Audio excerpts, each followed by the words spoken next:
Okay, so it's a pleasure to have Tathagata with us. It's going to talk about heavy neutral leptons at the Electron-Ion Collider. So, thanks for the introduction. So thank you all for coming to the talk. So yeah, let's start with the Electron-Ion Collider. So the brief overview of the talk. First, I will say a few words about the mission, a few words. Then how did we parameterize our phenomenological study involving the heavy neutral lepton? And then we did two kind of searches of HNL at EIC.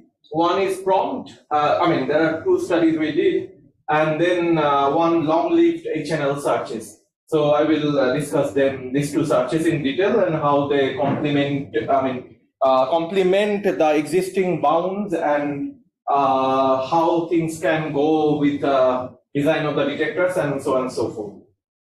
Okay, so Electron-Ion Collider. So as Amanda's talk, most of you were present yesterday. So this is one collider that is definitely going to happen.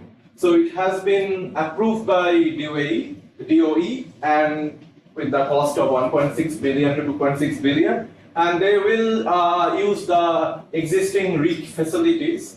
And so there are few properties of the EIC that makes it very interesting. First of all, here, this is the first polarized EP machine, as far as I know. And polarization of 70% is achievable for the electron and nucleon beams. Polarized electron beam, the maximum energy it can have is about 20 GeV, and for polarized protons can go up to a peak energy up to 75 GeV, and it is going to run in various modes, electron-ion and electron-proton as well. Among the ions, the heaviest one is going to be uranium, ranging from deuterium to uranium. And of course, the ion mode, it will run at much lower energy for the ion beams, not the 275, more like 100-ish and less than that. Can you remind us what the energy for HERA was? Because HERA is center of mass was 300-ish. So the electron was about the same? Like electron, if I remember, yeah, the proton was 900 something. 900 GeV. Yeah, so electron has to be a bit smaller than that. So 2 square root of. It's sort of comparable. Yeah, but center of mass energy of HERA is at least twice that of EIC. But luminosity of EIC is 10 to the 3. So luminosity of HERA, I think, was 7 times 10 to the 31 centimeter minus 2 second minus inverse minus 1. So that is at least 3 orders of magnitude. So typically the range of energy for EP mode is between 30 to 140 GeV, and for the electron-ion it is 20 to 90 GeV. And luminosity, as I already mentioned, it is going to be 1000 times that of HERA. So anything that is luminosity dependent research that EIC can be helpful. Of course, the center of mass energy, maximum center of mass energy is much lower than HERA. With this kind of luminosity, you can basically get like, with 10 to 34, you can get about 10 femtobarn per month. So 1 year of running will give you 100 inverse femtobarn. So we did all our studies assuming 100 inverse of femtobarn. So that luminosity is for protons or for the ions? This is so that is why we have a range. For the proton, it will be somewhere in between. So it depends on the energy. So for 140 GeV center of mass energy, it will be something like high something times 10 to the 33 centimeter. Exact number I forgot. Okay, so this is just I took it from the EIC yellow report. So this is an QCD machine. EIC's main objectives are all QCD. So since this machine will be there, so we are trying to extract like what can we do as far as VSM is concerned. So main goals of EIC is the most important is this understanding the nuclear spin in terms of quark and gluon spin and angular momentum. Also understand the origin of the nucleon masses And another part, like Amanda was mentioning, it will come in and give you some interesting contribution about the PDFs. And one of the interesting stuff, I don't know how much it will impact our future studies, but they are going to do the 3D parton distribution function. So transverse momentum dependent parton distribution function, that is one of their goals. Also 3D mapping of the spatial distribution of partons within nucleon, that is another goal. And also typical QCD goals like understand the formation of nuclei and also nuclear PDFs over a broad range of X and Q squared. And you can see the details of these goals in this EIC yellow report. And as far as the electroweak and the BSM searches are concerned, they are also going to study DIS, so electroweak precision measurements, and also with neutral currents, charge currents, and as well as precision measurement of the theta W. So you can look at some of these studies are mentioned in this NOMAS white paper on EIC. Also, people have using the DIS, people have studied standard model effective field theory also. Rabia and did study last year, almost 1 year back. And there are also studies regarding light Z prime searches. There are a number of them. Also, a long time back, this is Michael Ramsey-Moself was involved in this paper. So they studied this lepton flavor violation with leptoquarks. Also, axion-like particles, Human and others have done there.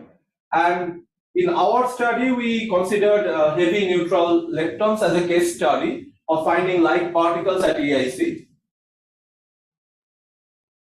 Okay, so this is typically the detector. It's a hermetic detector they are designing. So initial report there was some asymmetry in the coverage of lepton and proton, but now they have decided to do a hermetic detector with the tracking resolutions and the resolution of the electromagnetic and hadronic calorimeters are all tabulated here. So this is proton is coming from this direction, and electron beam will come from this direction. And so these numbers, of course, I would say this keep changing. From 2020 to 22, it has changed. So none of these numbers are final. So they are these detectors are still being studied, and possibly if we can motivate some interesting BSM searches, then probably one can at least take it to the collaboration and suggest some extra coverage or something like that. One example I will provide at the end of this talk. And is there one detector?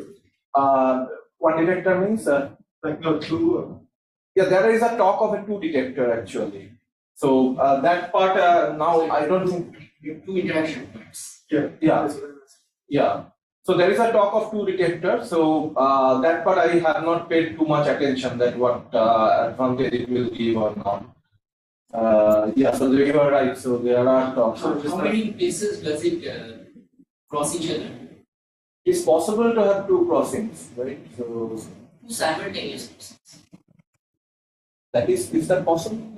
What do you mean by Atlas and CMS are exactly opposite, so they have at the same four time. interaction Four points. Yeah. Yeah. So like they have two interaction points like that. It's possible, yeah. Yeah, so a few words about heavy. One more thing.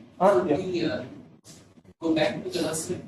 So everything is symmetric in the both of these. I can't see it. Yeah, so as far as the parameterization is concerned, it is symmetric. Both forward and backward. Yeah. But there may be asymmetry may come when you study this misidentification rates and stuff. No, I mean the detector design. That's why I thought like how do you put more emphasis on one direction versus the other, but they are making it everything. So initial report that was there, they are emphasizing one side on the lepton and one side on the hadron. Yeah. but the new yellow report, they made it hermetic and almost symmetric as far as this table we For found. money. Yeah. But also, I mean, as you were asking a few days back, that electron-pion separation, that is not symmetric. Right. Yeah.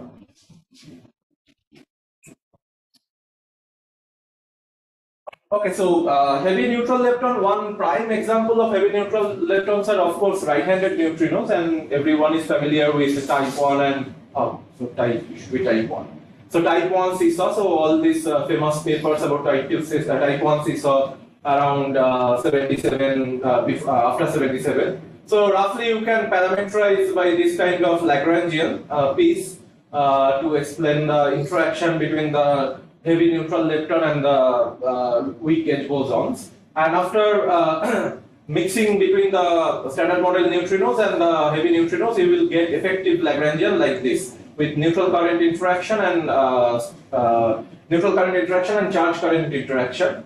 And they are scaled by this mixing element UII. Small I stands for the standard model neutrinos and capital I for the sterile neutrinos, heavy neutrinos. But we did not try to fit neutrino mass. So we just did what people do for HNL searches, like just parameterize the phenomenological study by two parameters, mass of the HNL and the mixing, this mixing matrix UI.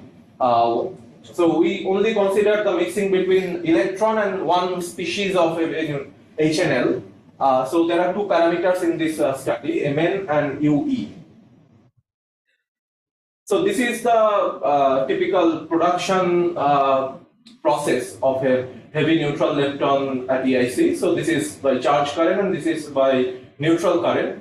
And so there are two parameterization we did for the electron-proton energies. So again, so these numbers keep varying. So our prompt study were finished before the yellow report came out.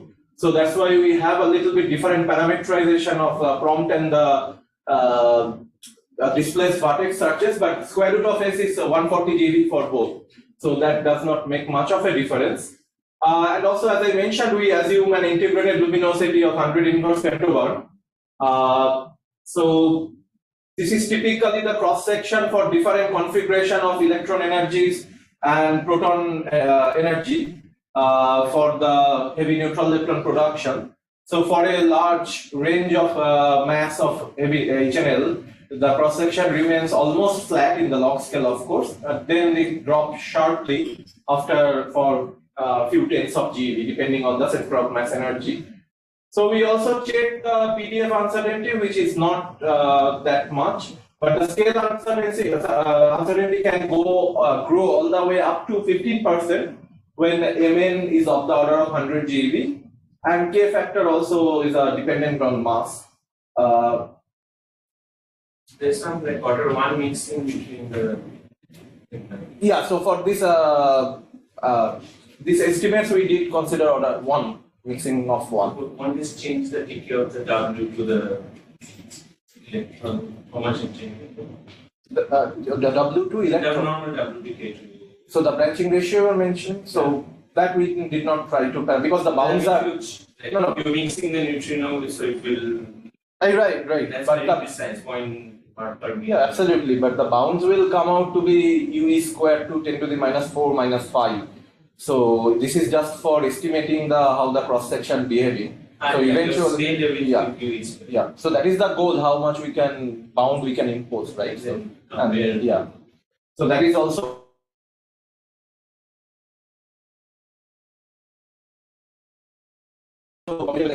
So that's. You'll be looking at later the differential distributions. Yeah.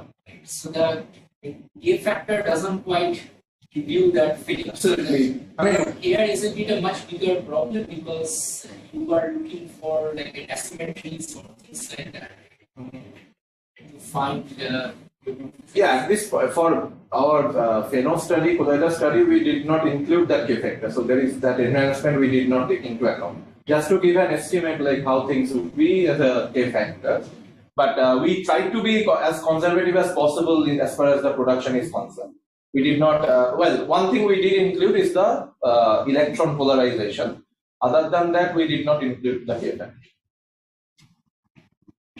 So the effect of the polarized beams, this is the typical, you know, that how the polarization will come into the picture in terms of the cross section. So we adopt P equal to minus 70%. That means the electron beam is less polarized 70% of time. So using that, we get a 70% enhancement in the production cross section, because production is mostly weak in nature. And then one can also think of using polarized PDF, but what we found in this NNPDF literature, that the effect of polarized PDFs is very minuscule compared to using like unpolarized PDF for proton. So we did not include that in our study. So effectively, because of using this polarization of the electron beam, we get a 1.7 enhancement in the signal and some of the background cross section as well. So let us look at the decay of heavy neutral lepton into various final states. So below the W and Z masses, the final states are like 3 fermion final state. So there are many combinations you can think of: E Z Z, nu Z Z, and E mu nu, and blah blah blah.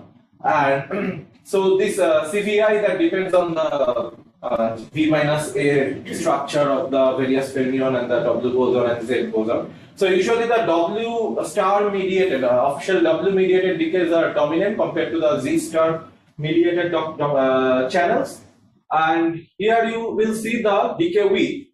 So here you see the kink, because at this point W and Z masses, we cross the threshold. So 3 body decays go into transformed into 2 body decays, and the solid line is Majorana and the dashed is Dirac. And there are some differences between Majorana and Dirac, because Majorana allows you to have this lepton number violating decay as well as lepton number conserving decay, while Dirac only allows you lepton number conserving decay. So the decay width of Majorana is a bit higher than the Dirac. And again, you can see the emergence of the 2 body opening up of the 2 body channels compared to the 3 body channels. Here the MW kicks in. So these channels get a kink here, and similarly the 3 body decays get a dip. And again, when the MZ threshold is crossed, then they catch up again. And typically for HNL mass less than 10 GeV and with mixing square about 10 to the minus 4, HNL decay length, this is the in the rest frame, that will be greater than 100 micrometer. And of course, in the lab, you will have this gamma beta factor in addition to that. So it will be definitely above 100 micrometer, which is typically the long-lived regime for PSM searches. So let's talk about the prompt decays quickly. So this is typically the region we focus for prompt decay. There are 3 studies actually we did, but 2 of them are quite distinct, and the third one is, the middle one is not that important. So I will talk about this first one and the third one. So the first one is a lepton number violating channel, E plus 3 jets. Second one is also lepton number violating. Third one is directed towards Dirac. It's a lepton number conserving channel. But of course, in principle, one can search for Majorana in this channel as well, because Majorana will also contribute to this channel. Okay, so let's talk about this E plus 3 jet. This is a classic lepton number violating channel, because your incoming beam is electron, and if you see a positron, that itself is an evidence of lepton number violation. One can, in principle, think of doing a inclusive study where you don't think of anything other. I mean, number of jets you don't specify, just number of one positron. We did, but there will be some fake backgrounds like this. This soft photon radiated by either of the beams, and then they splitting into E plus E minus, and then you are missing one of the electron. But since this is very early stage and not many things about the detectors are not known, we did not try to estimate this background. But E plus jets, that inclusive cross section, that is extremely high. And that we did a back of the envelope estimate if we just do the inclusive analysis. So we get a bound of UE square of 10 to the minus 2. So that is, well, the sensitivity is not good enough to do any study. So that's why we explicitly looked at this channel, E plus 3J. That reduced this background significantly, and then we are in the game. So heavy flavor also gives you very few, like 1 in 10 to the But you can power control 5 or that. something, no? Isolated leptons. Yeah, delta R, you can play with that. No, gives you isolated lepton, but 1 in 10 to the power 5 of that number says that it's completely under control. Right. This is too early to say that. I mean, so one guy at some point one needs to look at that when all the details are known. There are many uncertainties, many things we don't know. So.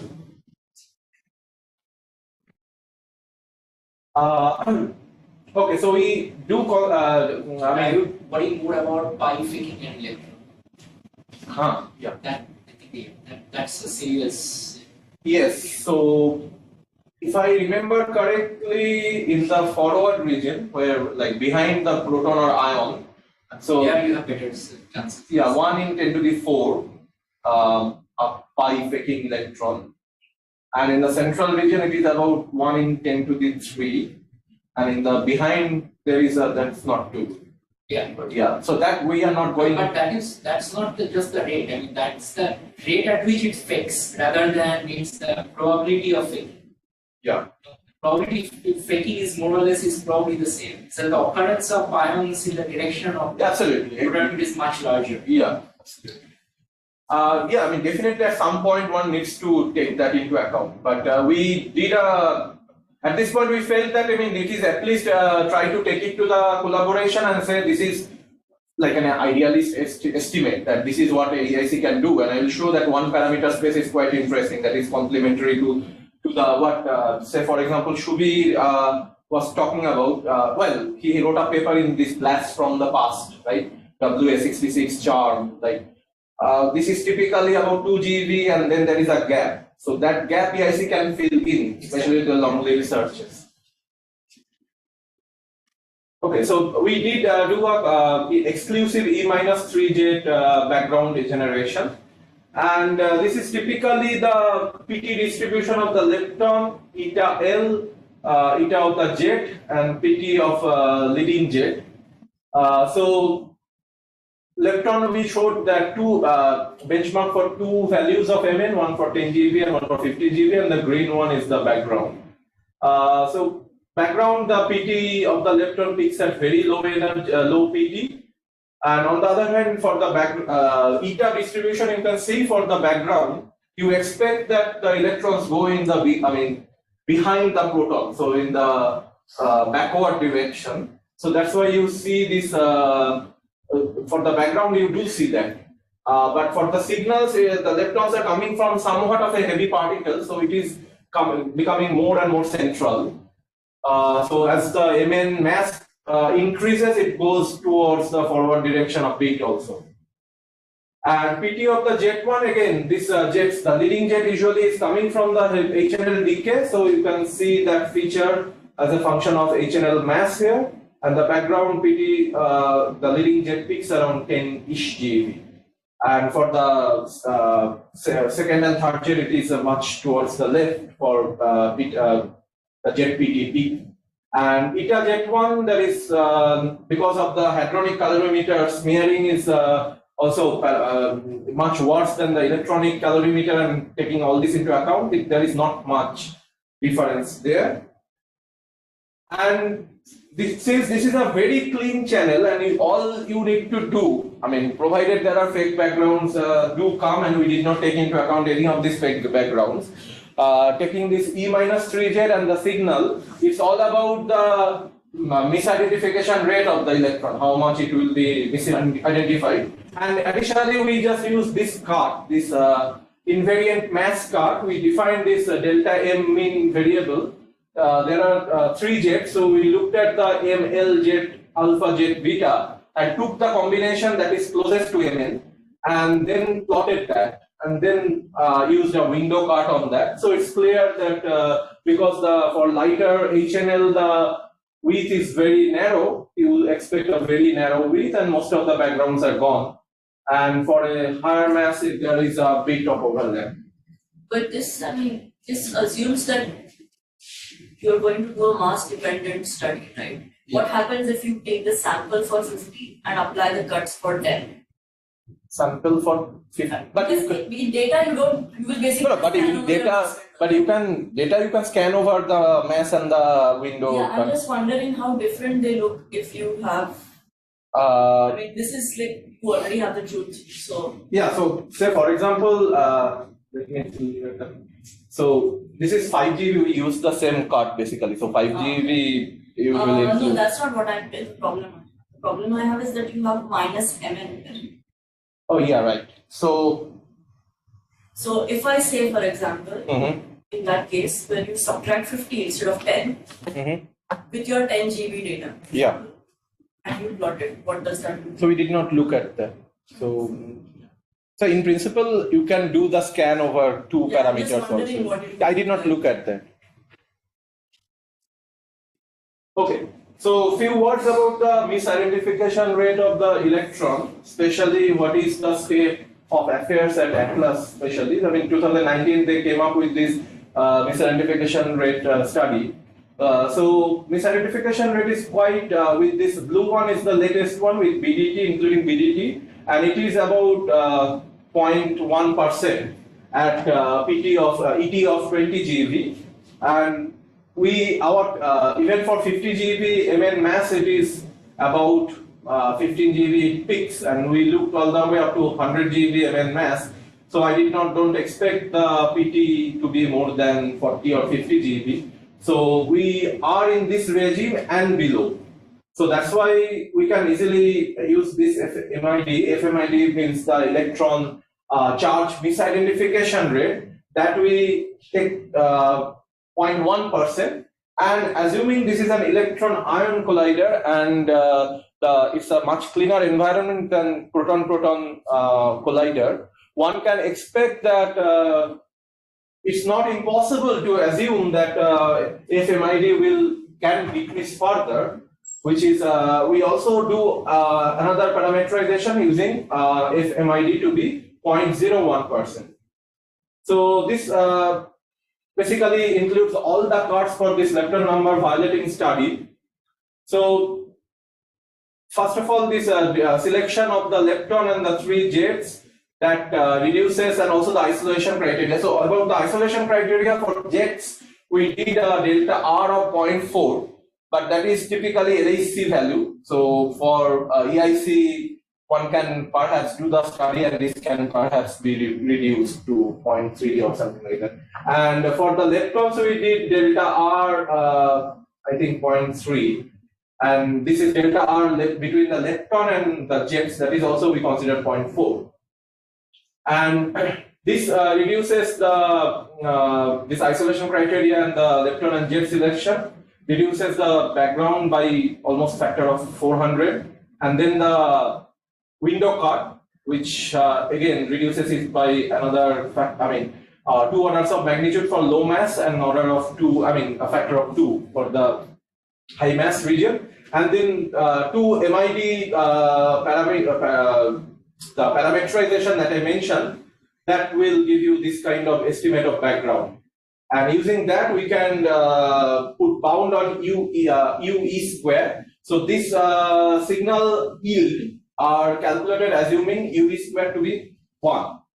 And using the 95% confidence limit, we can check what is the bound on UE square in this case. I will come to that later, but before, a few words about the Dirac search for lepton number conserving channel, like L plus L minus Z plus missing energy. So in this case, you don't have the handle of over the lepton number violating channel anymore. So there are more backgrounds. The most important one is this irreducible electroweak background, L plus L minus nu LJ. And there are two fake backgrounds that we considered here. One is L plus L minus J, where the missing energy coming from the J energy mismeasurement. And another one, similar process, that gamma star can give rise to, instead of L plus L minus, it can give you tau plus tau minus, and this tau decay will give you lepton. So this can also be where the electron possibly can go along the bead pipe and not detected. So these three backgrounds we did consider for this Dirac analysis. PT lepton again. So this time PT leptons are distributions are like this for as you change the heavy HNL mass, and the background. This is only I mean, I'm not showing this for the other two backgrounds, so but they are also on the lower side. And this is typically the second lepton PT, and this is PTJ. So PTJ usually even L plus L minus J, even it is lower. So that cross section drops rapidly as you put stronger cuts on PTJ. So that, as I will show in the cut flow table. So let me just put the cut flow table. Okay, so again, the two lepton requirement and also one jet requirement, where we use PT lepton threshold of 2 GeV and PT jet of 10 GeV. So in the previous study, we considered the leading jet to be 20 GeV, but the second and third jet for PT we considered 5 GeV, but now we considered PT jet of greater than 10 GeV because there is only one jet, and that actually helps us reducing this background L plus L minus J significantly here by 2 orders of magnitude. And then there is isolation cut again, and then we can look at like PT miss cut. So as I said that for this L plus L minus J, all the missing energy is coming from this jet energy mismeasurement. So this missing energy cut will reduce this background further by an order of magnitude. And for the other two backgrounds which are not that affected by this cut, however, so there is one plot I am missing. So this PTLL cut that we use for greater than 20 GeV, 12 GeV. So this is again motivated by that, because both for L plus L minus Z and tau plus tau minus Z, these are coming from very soft photon. So this lepton system has very low PT peak. So a cut on the PTLL system that reduces both of these backgrounds, tau plus tau minus and your L plus L minus J by here by an order of magnitude, and here maybe factor of 25 or so, 30 maybe. And finally again a mass window cut we used.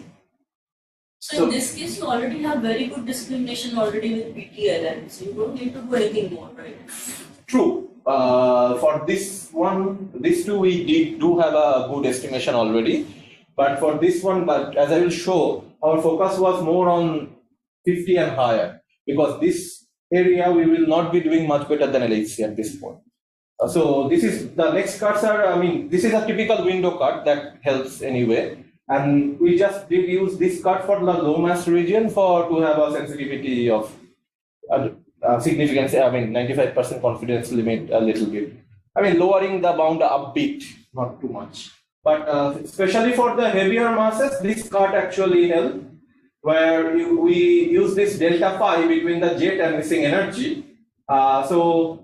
And this is again especially to kill this L plus L minus jet background, which is, we start with a huge cross section. Still it is the dominant background, although it is a fake background. But here we found that the missing energy is either aligned towards the jet or 180 degree to the jet. So that's where the distribution peaks. And the signal has a much broader distribution. So if we look at this delta phi in the middle region, then we can cut this background significantly. And so this is an overview of all the prompt searches. Let me show the result, where we are expected to do a bit well. So as I mentioned, I also did another Majorana study, but that is not as good as this Majorana E plus 3J. So let me discuss this plot. So This is the E+3 jet study with first the solid line is with electron missing charge misidentification rate of 0.1%, and this is with 0.01%, and this blue one is for the Dirac case, lepton number conserving channel, I should say. It is equally applicable to the Majorana case, and again we did another study with E plus mu minus Z, which is another lepton number violating channel available to us at AIC. This one starts, so this area, we lose sensitivity at the stage. There are two reasons. First of all, as you go to this region, the HNL becomes long-lived.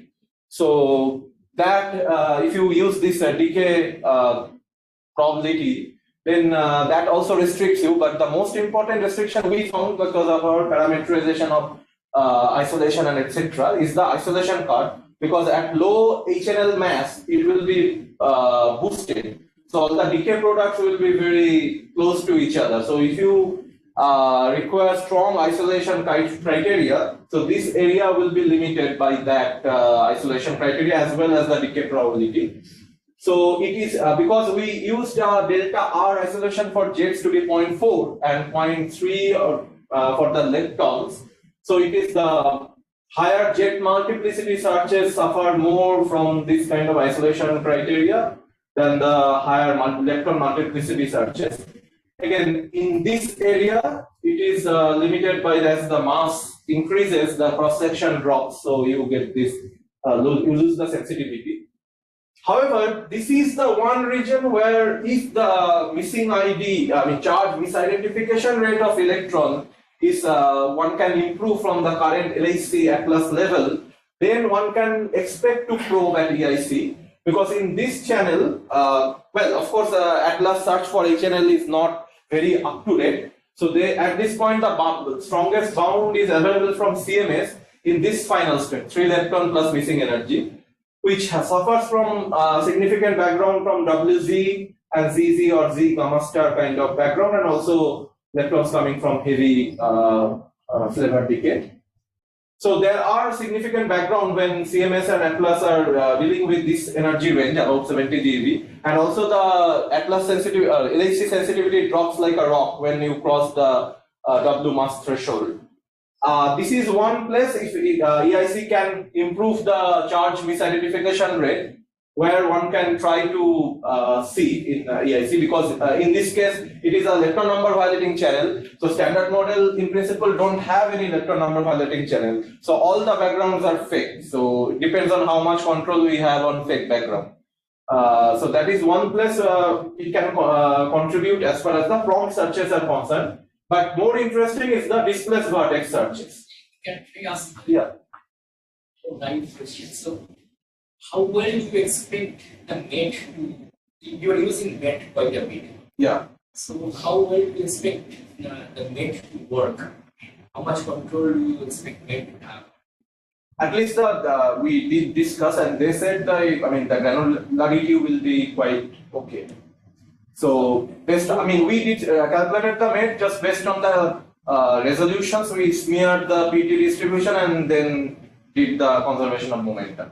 That's how we did. So the worry for like let's say in CMS, one of the worries like for MET, right? What also gets confusion apart from the obvious physics ones are like a large number of junk that comes out.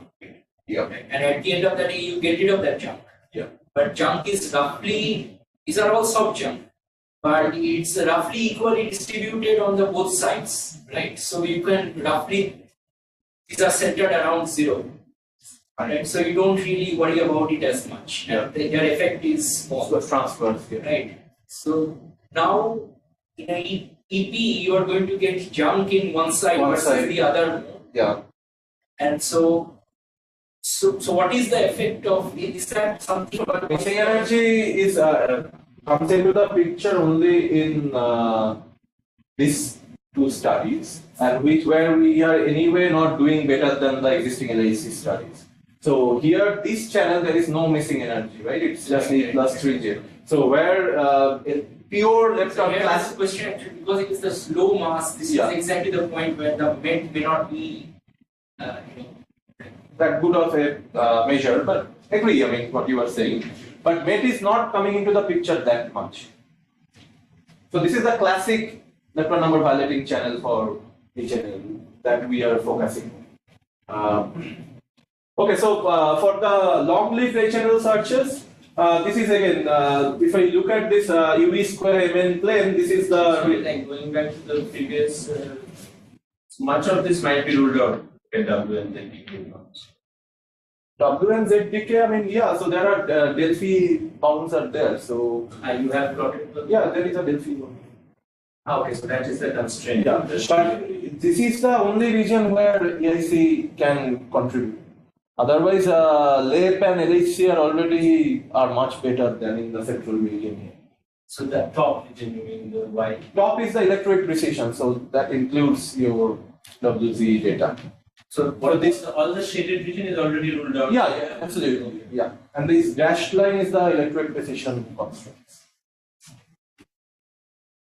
Yeah, so for displaced vertex that we need to define this parameter dt.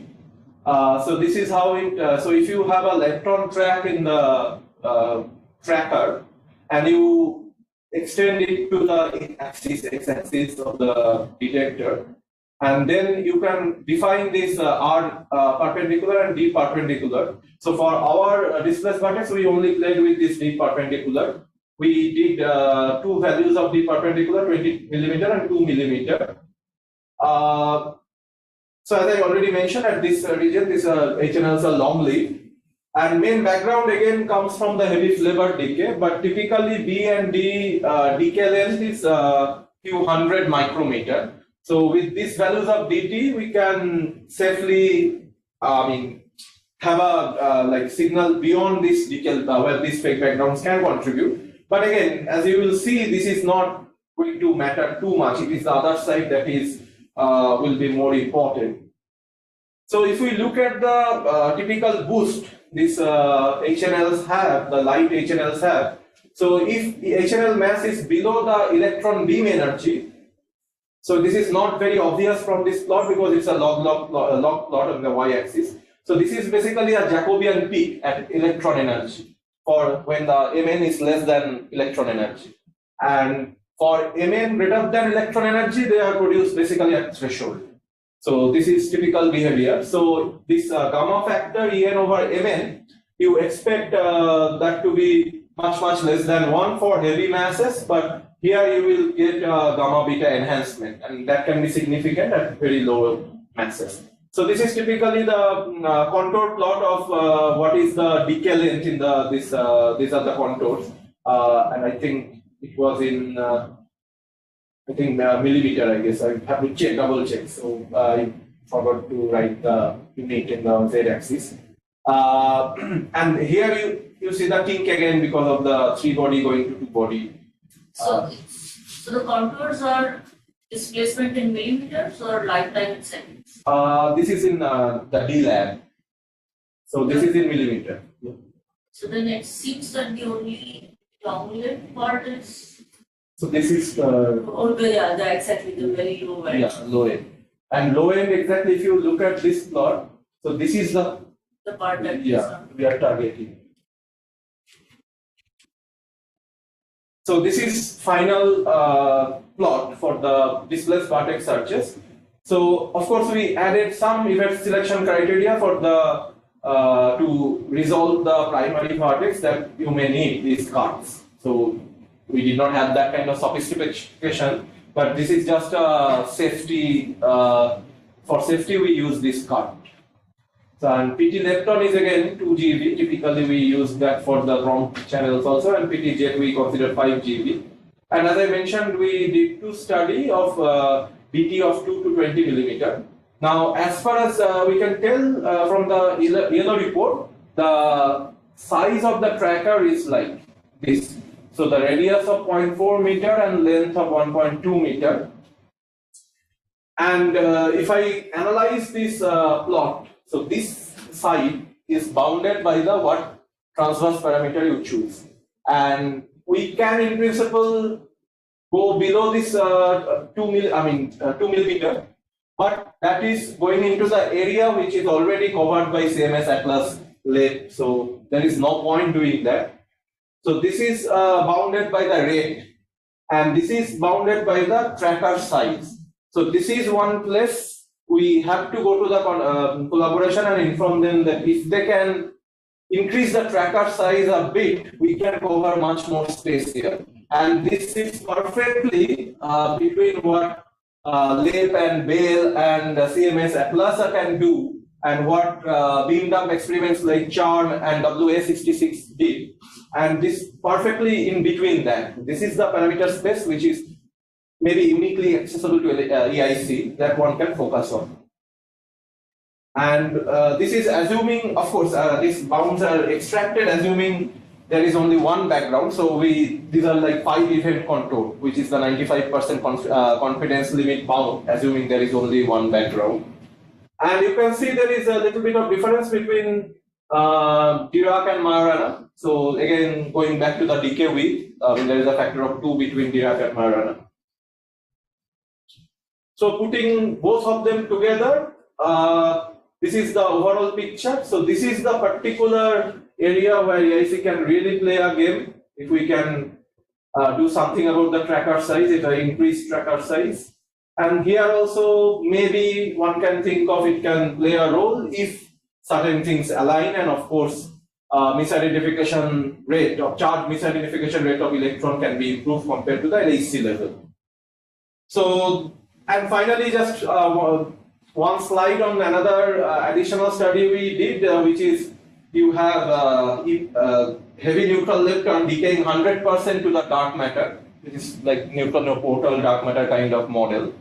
And this is just a counting experiment compared to standard model background. But here I don't expect much, because if you look at this signal to background ratio is 10 to the minus 3. These are the contours for that, this dotted lines. So this is 10 to the minus 1, 10 to the minus 2, and 10 to the minus 3. But whatever significance we can get, if you have systematic errors, and systematic errors will be very important for this counting experiment, even with 1% error, everything will be wiped out. So I don't expect much from this analysis, but at least it is there in the paper. So again, finally, to summary and conclusion. So EIC will open up a new QCD frontier, but of course, as far as the light particle searches are concerned, this is another place we can look for BSM physics. However, we have to look whether the detectors are well configured to do the BSM searches. And in principle, this is the time we should talk with the collaboration and try to make a case for BSM physics. If they can improve their detection capability a bit better, we can probably do well in some low mass particle searches where the luminosity is the important factor. So this is again just to underline where EIC we found that can contribute particularly to this study. And again, this is the point I want to underscore again and again, that we have to inform the collaboration about detector designs, and we have to be in correspondence with them. And I think there is India also, they have a EIC group, right? So, and it is early. Yeah. Germany is, I think, one of the contact. I see. So this is again early days of EIC for the EIC, and then there are a lot of room to explore BSM physics, light BSM physics, particularly at EIC. Thank you for the attention. What's the time scale when this build? Mid-30. Sir? Mid-30. So 10, 12 years, I guess. For any time. Yeah. I don't know. In 30s, definitely. I never retired. How long is it going to run? 10 minutes? Yeah, about that. Slightly unrelated question. You also showed the axion stuff that people have done. Yeah. Was that also the electronic decays and stuff, or I think so. At least one of them did consider lepton. Can you go back to the list of all the studies? Yeah. Because it looks like almost all of them are on the hitting the lepton part of the EP collider. Yeah. But not much on something that hits the P side of the. Absolutely. Yeah, so Human, I think, just estimated the assuming the cross section rate. Right. So That was E bar. E bar, absolutely.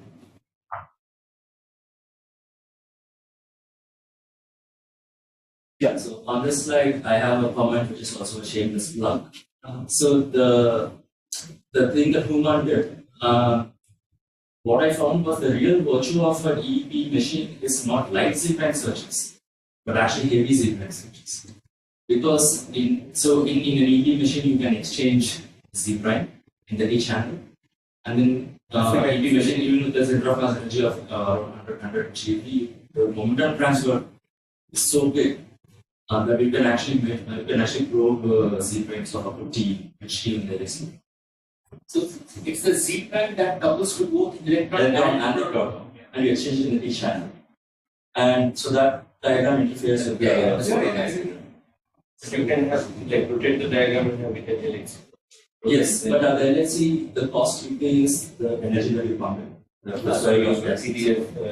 How heavy is Z prime to T, you can set a bound up to T. So you have studied that? I have set those bounds. Wait, why is it still allowed?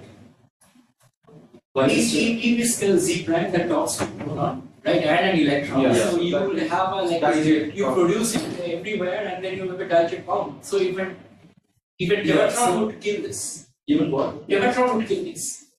No, you have to make two Z primes, right? And then get the checks. So the CMS bound stops around 300 GeV. Even less than.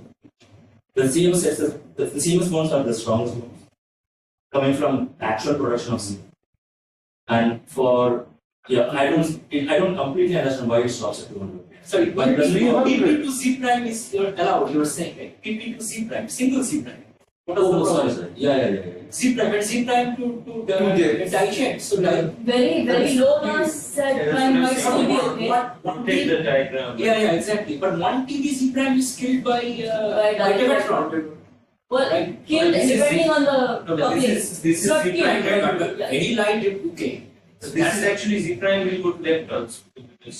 Yeah, But let's it take the can high go to case. digest also, E right? plus E minus Yeah, is the leptons might be even More stringent, I mean, but also depends on the coupling, right? So Yeah. it's a The two-dimensional. coupling limit would be about 10 So, 0.01. It's a two-dimensional plot, Yeah, so so that's G over or MZ by G. G by mz squared is about yeah. G So squared that we by have to mz. scale. So Yeah, we G have by to mz lower is- the scale. If the coupling is weak enough, it can Z prime can be anywhere, right? For a very light coupling.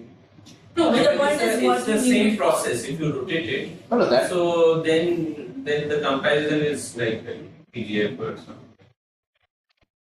But again, this is a coupling dependent bound LC or anybody will get, right? Yeah, So- the same dependence in both your case and So I wanted to ask, what are the HNLs channels that LHC is looking for? What is Okay. the production mode mainly? So so at this point they are looking it only from WDK, at least 13 TeV data as far as 13 TeV data is concerned. So there is no VBF or anything that is being No, done? they have not done it for 13 TeV. For 8 TeV there are some other studies for HNL. Because I would have thought VBF would be the obvious channel. Yeah, absolutely. Tao's this paper that T channel heavy neutrino. So that is the obvious channel, same sign dilepton plus 2J, but they have not done that. Or you can have this WDK, NDK, right? So Yeah, via yeah. W star and Yeah, so exactly, that's yeah. what I'm saying. Because you have a lepton, so it's very low energy. I mean, Yeah, so this it's is a lot of they are doing for both LNC and LNV. Like, I mean, it is applicable to both Myron and Dirac, what LHC is doing. I mean, they may soon do it and probably rule out the parameters. I think it will go there. Yeah. First. I mean, Or one can actually recast LHC studies and probably can put some bound. dilepton plus Dij. jet plus two widely separated Yeah. jets. Yeah, actually, they should just be PBF data. So there are analysis on, yeah. So That would make things so much simpler. Yeah. Just to see what is seen in PBF. yeah, there are other stuff also, like, I mean, since and electron one can bound, I mean, if the data is available. But anyway, so Even without same sign, it's still do something. I mean, that is the obvious channel to look for, I mean, in Majorana neutrinos, but they are not doing it for 30 or they will do. I see. So that's why we are doing better here, because we have this LNP channel accessible to PIC. Of course, one can do it in LAC somewhat differently. I mean, theoretically, it is all known that just about putting the bounds there. But the main point is this vacant region where PIC is. So what are the Interesting. gaps? Did you have a slide for that? Gaps means The vacant regions that you said. Oh, you just mean the white regions that will be. 2 to 5 GeV, which is what, I mean, not much boundaries there. 5 out. So this is the. So this is again bounded by the tracker size of same as an atlas. 5 GV. And you don't get anything here from Meson decays? No, Meson Decay is hundreds of MeVs. Oh, It's below 1 GeV. I think beam down experiment is very much sensitive to So this is the beam down experiment chart. Yeah, so you are getting better bound than beam down. So this is not covered by the beam down. Beam down does not go beyond 2 GeV. Okay, so it is greater Charm than. is a beam down experiment. Okay, so basically you are greater than 1. 2. Okay. So Bale is the only thing which covers in much Right. high mix. And same as atlas, of course, they are also tracker size limited, size of the tracker.